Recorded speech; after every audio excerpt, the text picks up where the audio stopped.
you like best. Welcome you back to the Patrick Netherton Show right here at 1130 The Tiger. We're pleased to welcome in a 6-time Pro Bowler, a North Louisiana native, a former LSU Tiger and Buffalo Bill. He is Kyle Williams, and he joins us. I'm assuming, are you fresh off the golf course, Kyle? I'm just assuming you always are. No. I wish that I were, but not today. No. Well, you have to haul the trophy back to the house, right? You just won the 4-ball for the LGA, so you got another trophy you have to add to the collection. Yeah, that's right. Picking a good partner in that is always a good decision, and I got probably the best one. So. Well, and that's a Centenary kid. Yeah, that's right. He So, played golf at Centenary, and I've known him actually since he was a young kid. We started playing golf together when I was in Baton Rouge, and we played in a lot of stuff together. So he's a lot of fun. all right.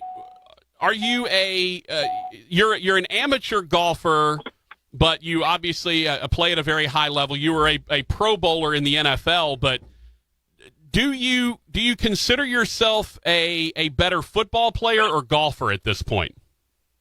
Well, I mean, to me, that's a no-brainer. Well, at this point, if we're talking about this second, I mean, I'd say golfer. Right.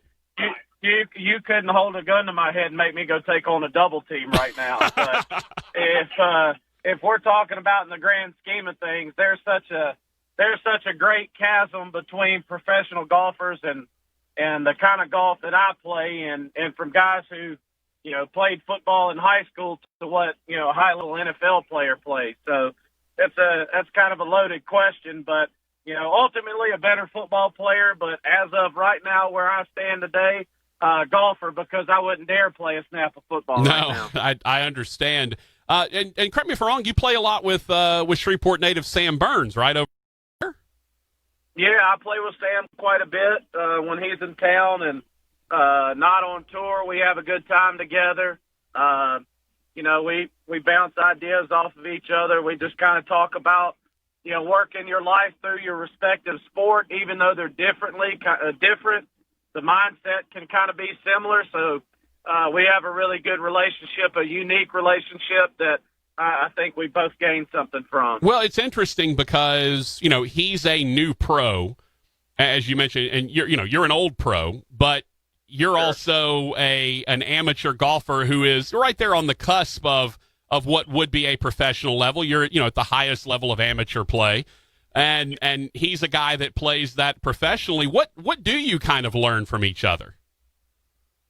Well, I think what we learn from each other come from our respective sports. So I can't relate to Sam on a golf level, and Sam can't relate to me on a football level. Mm-hmm. But from a mental just kind of approach, we can relate to each other because at one point at time in my life, I was trying to be the best in the world at something. Right. And that's where Sam is now. He's trying to be the best in the world at something. So a lot of times, we're talking about, mindset and just about continually getting better every day. And, and really what it took for me, kind of the vision in this, my one-track mind about being the best that I could be. And it's funny how the similarities between high-level athletes, no matter the sport, how they kind of marry up. Yeah, it is interesting because are you competitive in everything? Because that's what we hear a lot from the athletes who've made it to the top level is, you play this guy in ping pong, in tiddlywinks, in Lego, whatever. He's competitive in everything. Do you find that to be the case, that you're competitive, not just in golf, which you play a lot, but even in anything that you compete in? I certainly used to be. I would think that, I'm a dad now. I've got 5 kids. I would think that I've pulled the reins back on that a little bit. Now I'm still competitive about, the things that I am competitive about. Like I like to play golf. Mm-hmm. And, we're getting into the football world. I can get my juices flowing a little bit, but I'm not going to go to battle with you over a game of checkers. Where once upon a time in my life, I certainly would have.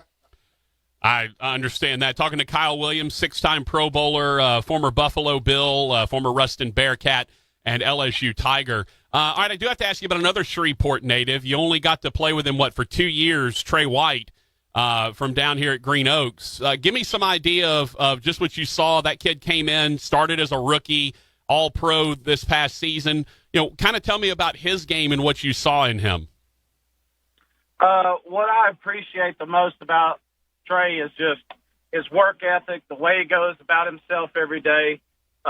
When we first drafted him, I told him about an ex-teammate of mine, a guy by the name of Stephon Gilmore.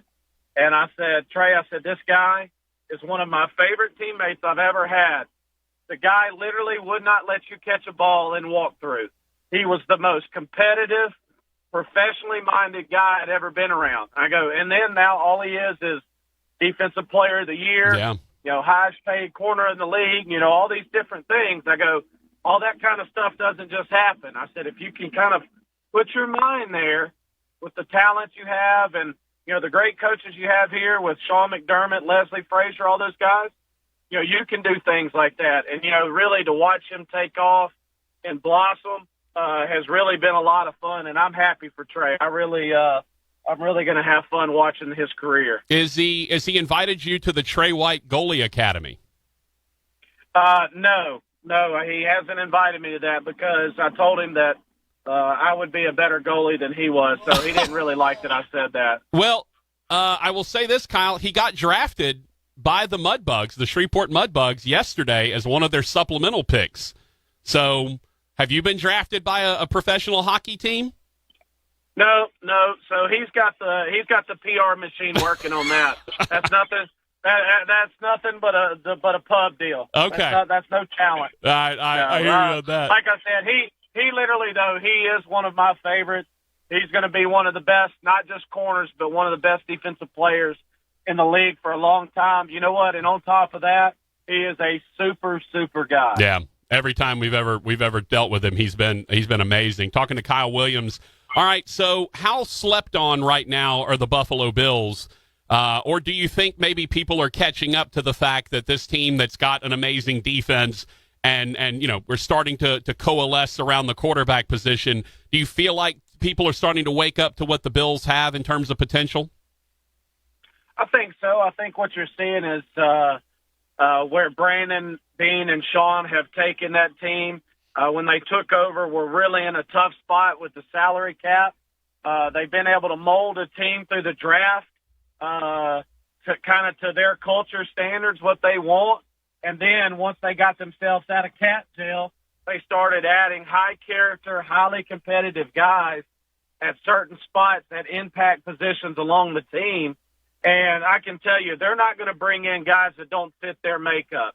And when you bring in guys that fit their makeup, that are highly talented, that are tough, that are team-oriented people, and you put them in a system with them, and on top of that, hey, these guys are really, really talented, they're going to have some good football teams up there as long as those two are running the show. Talking to Kyle Williams from the Buffalo Bills, recently retired, six-time Pro Bowler, finished second in the American Century Celebrity Tournament out in Tahoe, won the LGA 4-ball just this past weekend down in Homa.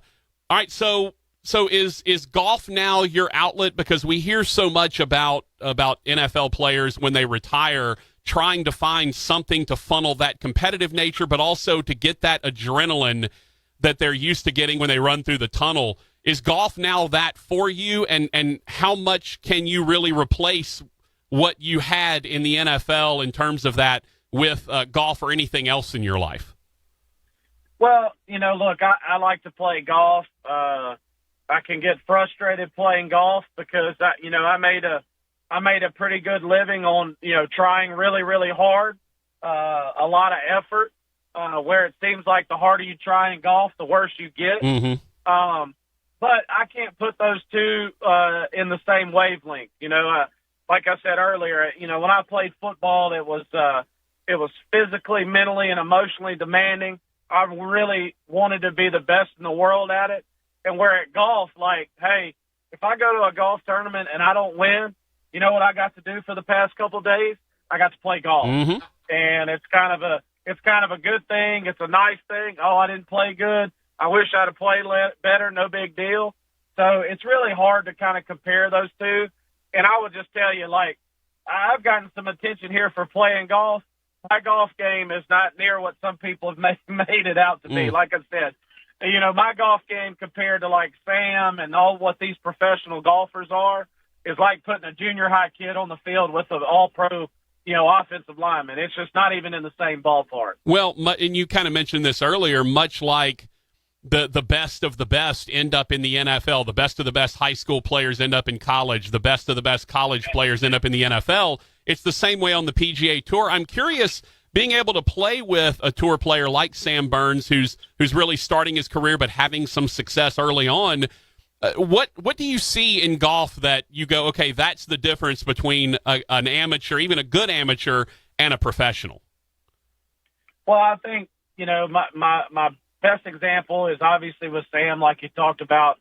For the most part, the guy's not going to throw shots away, and just kind of the day in and day out consistency. Mm-hmm. The things that make football players great, that make quarterbacks great, that make baseball players and pitchers great, or the fact of the matter with them is that day in and day out, they can give you their best. Now, does that mean they're going to be at their absolute best every day? No, but they can ramp it up and they can stay real close. Now, look, we go out and play, and, 1 out of, 30, I shoot somewhere close to Sam. That's pretty good, but we're going to turn around and we got to play 4 or 5 days in a row. Well, you're going to look up and he's beat you by 20 right at the end of it. It's just obviously a talent that he has that not a lot of people have, and it's just a consistency at which they perform, which is what all great players do.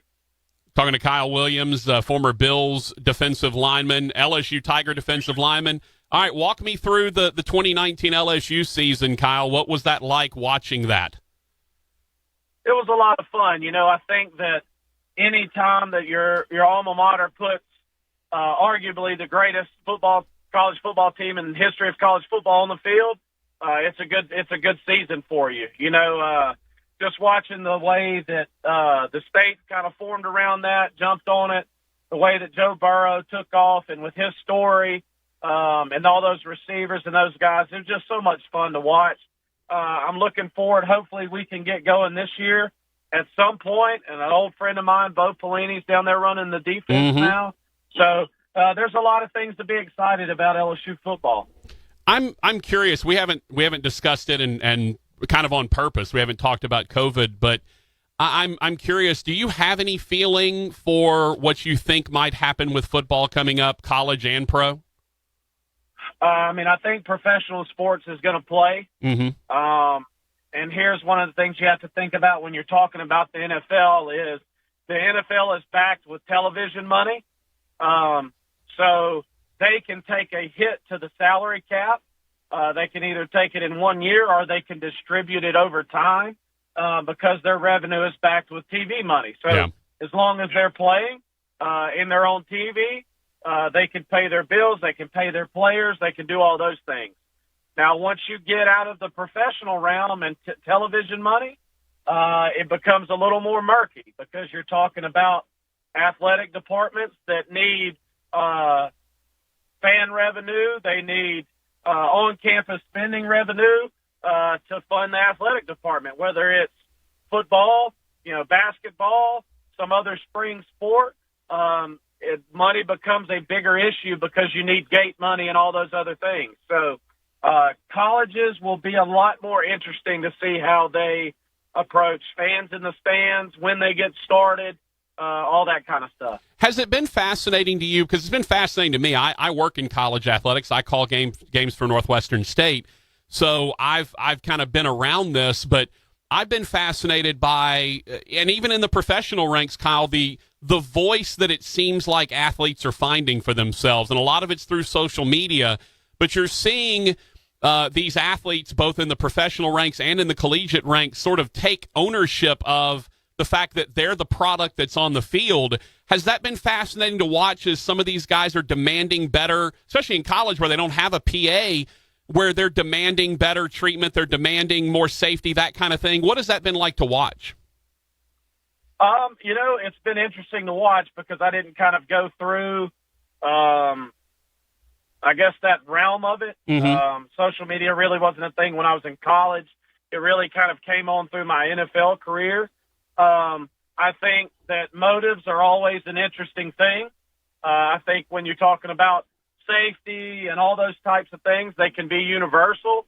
I'm always wary about individual motives. Now, if you get behind as a collective, I'm fine with that. But without knowing guys, you can never judge individual motives. Like, why are they pushing these things on social media? Why are they doing these certain things? I don't know, because I'm not involved and I really don't know those guys. But whenever you have a collective of people that can come together, whether it's through social media, whether it's through community action, to do something for the betterment of themselves, their program, or really their community, you can't help but tip your hat to stuff like that. No doubt about it. All right, as we wrap up, Kyle Williams, so nice to give us a little time. We did have a question from a texter, wanted to know, and I'm assuming it's not actually him that texted, but wanted to know if you and Billy Joe got into a round, who's getting strokes? Joe and I would probably play heads up. Okay. That's good. I like it. Although, if I were you, I'd bargain for strokes. I'm always. I would pour mouth for some, and I would certainly need some days, but I don't imagine he's going to give me any, and I'm certainly not going to give him any. No doubt. Well, look, it was a pleasure to have you on. Thank you so much for your insight. Please, when you see my folks, Leon Barmore and Brooke and Scott Store and all those folks over there, please tell them I said hello. We love them, and we definitely look forward to catching up with you soon, man. I certainly will. Thanks for having me on. All right. Kyle Williams. Good stuff. Former Buffalo Bills defensive tackle, LSU Tigers, and Ruston Bearcats.